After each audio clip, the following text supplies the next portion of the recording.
A repórter Gabriela Bastos conversou com a deputada federal do PV, Rosane Ferreira, sobre as alterações do Código Florestal Brasileiro.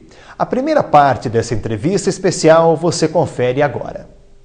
Bom, o novo Código Florestal deve ser votado agora na próxima terça-feira. Sobre esse assunto eu vou conversar agora com a deputada federal do PV aqui da Araucária, Rosane Ferreira.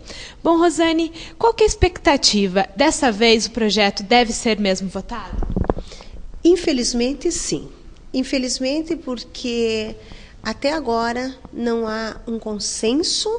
Até agora nós temos dentro da própria Câmara de Deputados uma dificuldade de acertar alguns pontos polêmicos do Código e mesmo a nível de Executivo não há um acordo entre as secretarias que envolvem as questões ambientais e as secretarias que envolvem o setor produtivo. Mesmo dentro do Executivo, nós temos uma discussão que não se harmoniza entre o Ministério da Agricultura e o Ministério do Meio Ambiente. Qual que é o seu posicionamento, o posicionamento do Partido Verde diante dessa discussão? O Código ele tem que ser revisado, ele tem que ser modernizado, mas a gente não pode permitir retrocessos na legislação ambiental. Eu vou te dar um exemplo. Entre algumas coisas que são colocadas e defendidas, é a delegação para que os estados e os municípios legislem sobre a questão ambiental. Nós conhecemos as estruturas dos municípios e as estruturas dos estados. Aqui mesmo no Paraná nós temos dificuldades imensas junto ao IAP. Nós temos dificuldades, morosidade, falta de estrutura. Como é que nós vamos deixar para que os municípios e o estado legislem sobre uma questão tão séria que afeta todos os brasileiros e brasileiras? Em contrapartida, nós também precisamos de uma legislação que leve em consideração as diferenças que existem entre os diversos biomas. A gente sabe que a Mata Atlântica é muito diferente da floresta amazônica, que é muito diferente do Cerrado, que é muito diferente do Pantanal e dos diversos biomas que compõem esse país. Então, adequar, modernizar, fazer com que seja uma legislação de acordo com cada bioma, com cada ecossistema, isso é possível de ser feito, mas teria que ser feito num viés técnico e científico, não num viés político e muito menos num viés econômico. E qual que é a expectativa para essa votação de terça-feira? Há uma possibilidade de que esse código seja aprovado ou que continuem sendo feitas revisões e emendas?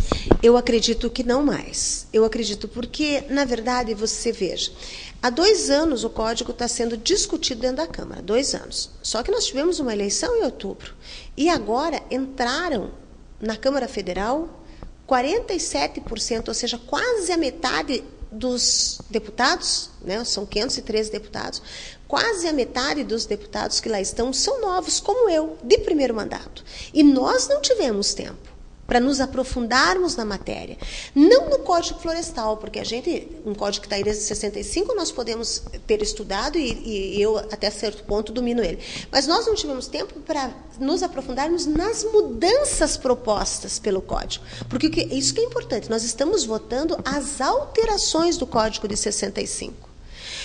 Eu sei que nós temos algumas coisas, particularmente, a minha visão, quando você pega uma pequena propriedade, onde você tem lá uma nascente, um córrego, e você tem que guardar 30 metros de cada lado, e ainda temos que guardar 20% de reserva legal, para o pequeno proprietário, para o pequeno produtor, para o agricultor familiar, isso é um peso, a gente sabe disso.